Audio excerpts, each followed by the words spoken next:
So we're obviously going to talk about approaching. Okay? Yeah. So Sure.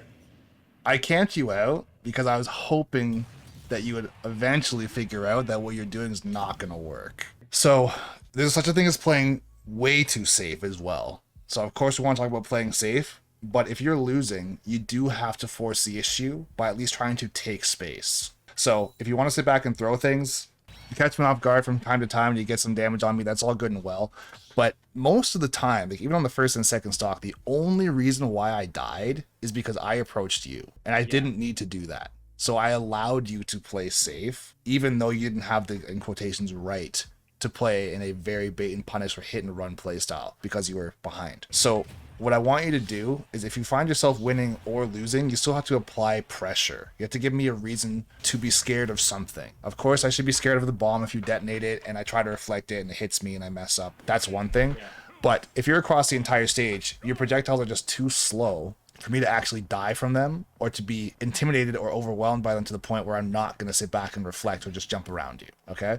So if you push up towards me, let's say if you go to under the platform, like right here, and I'm in the corner, in this position, this is where you will win or lose the game if you are in fact losing the game.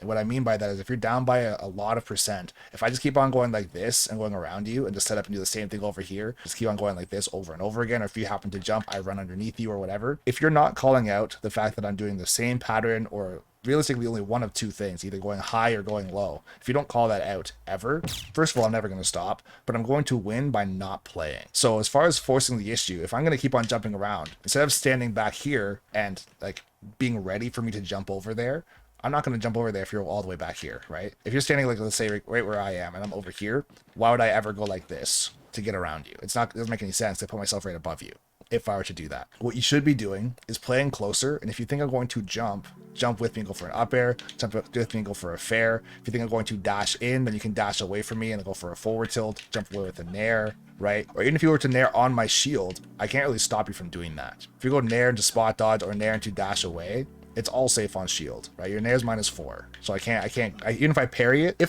it, I might get a grab, or I might get a jab, or I guess I could up tilt too, but I have to get a parry. If I mess up that parry, that damage that you put up from just nair alone is not worth it for me to consistently try and do that.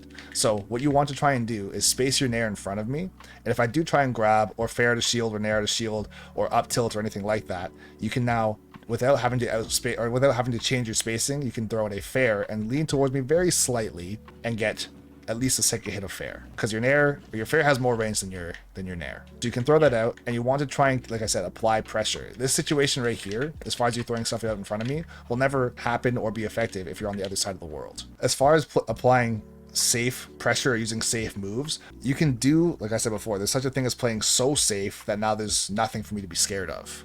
Right? It's like the same thing if I was to teach you, let's say we were talking about ledge trapping. If every time you knock me off stage, you just stayed center stage, all I'm going to do is just get up and just walk on stage, right? Yeah. Same thing. So if I'm right here, I'm not saying you have to like try and down smash the ledge or forward tilt the ledge or hit me, like have some crazy setup while you're right up here every single time. But if there's zero pressure, that's just as bad as, like, let's say giving up your ledge trap because you're going like this every single time or something. Ultimately, you want to try and play a little bit closer to me. I would not be using my arrow basically ever in neutral. This is way too slow. Your arrow is basically just to stuff out my side B. So if I go like this and you just single tap arrow with like no charge, it'll fall and typically hit me every single time and just force me low. So that's where you want to be using that. For the most part, in neutral, you're going to be using your nair, obviously, and then also your boomerang. So if you're spacing in front of me like this too, you can go for your boomerang rate, basically point blank, and you can also jump back with this. If you want to disengage, you can disengage with a hitbox. If you happen to hit me, then you get some damage, you get me knocked up into the air, and you can get some advantage state as far as position. You might not get a combo off of that, because if you're drifting away with boomerang, you're not going to get a combo because you're drifting the wrong way, but you're at least, once again, keeping yourself safe and keeping pressure on me. The last part of this pressure up close, if we're going to keep it very simple and say it's nair and boomerang, the last thing would be coming down and getting a tomahawk grab. Because if I'm scared of getting hit by nair, and you might jump back and go for, let's say you jump back and go for boomerang, and I try to fair out of shield to catch you early, but since you're drifting out of the way, I just get hit by boomerang. Now I'm going to be scared in shield, and I've created some hesitation on my part, in which case now you can get a tomahawk grab. out of your grab, you're not necessarily trying to get a combo once again, just get me off stage or get me up in the air or in a tech situation or something. Something where you can get some space to pull your bomb if you have to, or slowly push me towards the ledge where then you can eventually go for a ledge trap. So the long and short of it is, if we were to be playing in a tournament set, if I really, really wanted to camp you extra time every game, if you're playing the way that you were, I'm going to win.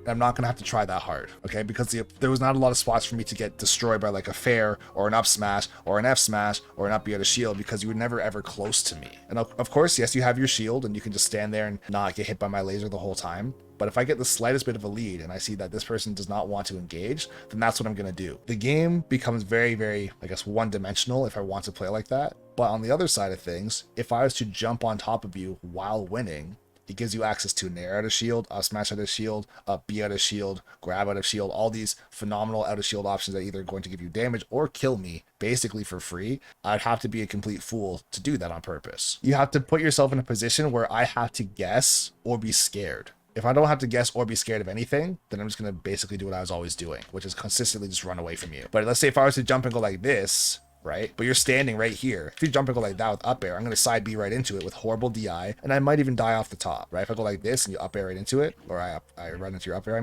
then that's a situation that you have to create. If you stand back here and try and catch my landing, I'm not going to jump. You are where danger is. If death means getting closer to you, I'm not going to do that. I can say one thing that is good though, and just from the perspective of competitive, if you want to call it being sweaty or being patient, that's totally fine. As far as how you were playing, as far as the mentality of like not rushing in and doing something stupid, that's fine. But the other side of it, or the other side of the spectrum, is almost doing nothing, right? Sitting back and using projectiles. I will say online as well, you might get away with it a bit more, but offline, it's never going to fly. You would never ever see a top level player, even a snake player, will engage eventually, especially if they're losing. Here's the thing, if what you wanted to do was working and you were up a whole stock, then by all means, run away. I can't stop you from doing that. The whole point is now you've earned the right to run away, and now I have to chase you. And if I mess up and if I'm jumping on you, it just makes your game easier. You have to give me a reason to do something stupid. If you want to use your smash attacks, you have to have me make a mistake. And if you're never close enough to me to make a mistake, then you'll never get a chance to use a smash attack unless you just randomly go for it and get lucky. But if you play the game with, I guess, the mindset of hope, like I hope this just works for no reason, then that's how you lose, basically. I won't play like that against anyone, like just because Falco, the way he plays in general, is like very kind of the same. We have like similar game plans in the sense that, you know, throw out something, you make them approach. Rushdowns are like in your face, so you know you gotta zone them, but also they don't have like up tilt back air 40% damage as much as other characters. Well, even with that being said, it's not necessarily the playstyle that matters, it's the fact that you have to apply pressure. It doesn't matter if I was playing as Fox, or let's say if I was playing as like Ness or something. I was gonna say even like Lucina. We'll say Lucina because he has no projectiles. If I'm playing against Lucina, if I get close to you, that's the only way I can get damage. So if you want to sit back and shoot at me, then you're gonna win, right? Because I'm not applying pressure on you at all. But if I get close to you and you pull a bomb or you jump or you try to go for an up smash with the shield and you get scared, and then I get like a small combo that puts like 20 or 30 on, then I knock you off stage and ledge trap you, they make it like 70 or 80. Now I could run away if I want to, but if I were to run away, this is like super important. If I now run away with a 70% lead as Lucina and apply zero pressure, you can make a comeback by just throwing things. So I can't do that and win. I have to still apply pressure on you. Let's say if I ledge trap you, whatever, get a bunch of damage. As soon as you grab the ledge, if I think to myself, okay, I'm just done now, I'm gonna back up and like just like short hop fair over here and let him get back on so we can play normal. If I do that, it's like, okay, like it's not super wrong, but it's also not right at all. Like I should be applying pressure as much as possible. I should be willing to try and get a kill here if I can. And if I get reversed, I should make you earn that versus just saying you can just get up and do whatever you want. If I get to a point where I have an entire stock lead and I'm like, let's say at like 30 or 40% on my first stock, let's say I'm just absolutely destroying you as Lucina. If that's the case, I could run away a bit to waste time so that you have to figure something out. But if I play so passive that you're throwing out smash attacks and dash attacks and up Bs and pulling bomb point blank and all this stuff, and all I do is run, eventually you are going to catch me slipping because I'm not punishing you for doing anything, because once again, I'm not applying any pressure. Essentially, when you're trying to apply pressure, it's like if you put too much pressure, then you can collapse as far as like get blown up for doing things that are reckless. But if you put no pressure, then there's no energy in the game. Nothing happens. So this is a part where you want to also try and pay attention to what is an obvious mistake on their part. So if somebody runs up to you, and let's say, I'll say for Falco, if I run up to you and I go for like forward tilt on shield or down tilt on shield or up tilt on shield, these are all unsafe against your up B out of shield, at least. So if you see that move come out, you can up B every single time. If you're not 100% sure, then you could nair and like jump away, and then you get another chance in the future. If I happen to jump on you with fair, -10 on shield, you can up smash that even. Up smash or up B every single time, right? Or nair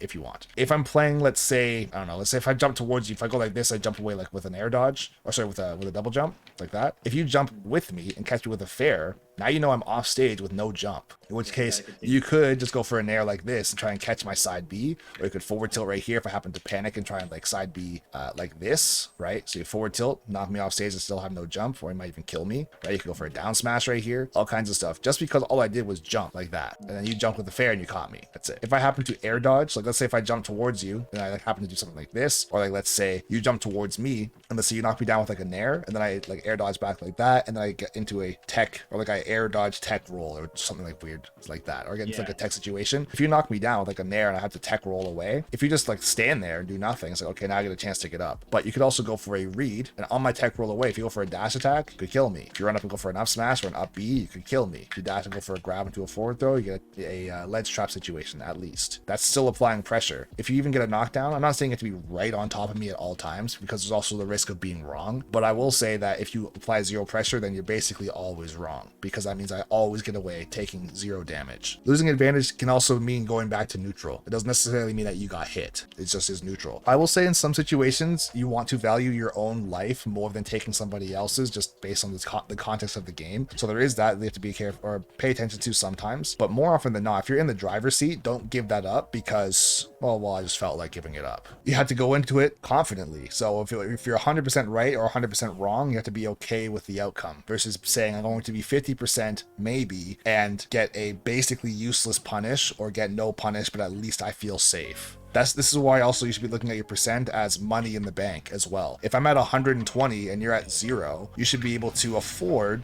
to be wrong. If I'm at 120 and you think, okay, he's going to roll away, so I'm going to go for a run up smash and just kill him. And if I go for get up attack, so okay, well, you took like 9 from that get up attack. But if you were right and I happen to roll away, I die. So it's worth gambling 100% on that up smash in that situation. I guess if you were to really break it down and say, like, whenever I think of confidence, it's a word that gets thrown around, especially a lot in the dating world, where it's like, if you go and ask a girl for her number, if you have confidence, she could still say no. But if you just don't do it, then nothing happens at all. And a lot of people have been conditioned to believe that that's the safe thing to do. It's like, at least my feelings weren't hurt, but like, yeah, but you didn't get what you wanted. If you attempt, or let's say in the case of Smash, if you approach and go for these confident moves 100% of the time, and you're right 60% of the time, probably gonna win. Think about that. Even if you're right 50% of the time. You know what? I'll go even further than that. If you're going for these high risk things when it's in your favor to be wrong, as far as like your percent is low, you could probably be right 20% of the time and still win. Because we're only looking at it from the lens of, if I'm wrong, it's the end of the world, versus if I'm wrong, I get another shot. Like, the parallel is uncanny between the dating world and Smash as far as like as far as confidence goes. So if you run up and try and up smash my roll away 10 times and you're wrong on all of them, but every single time you try and do it, I was at 120% and you're at like 0 to like 30 or 40 or 50%, you could be wrong every single time and you're not going to lose because of that.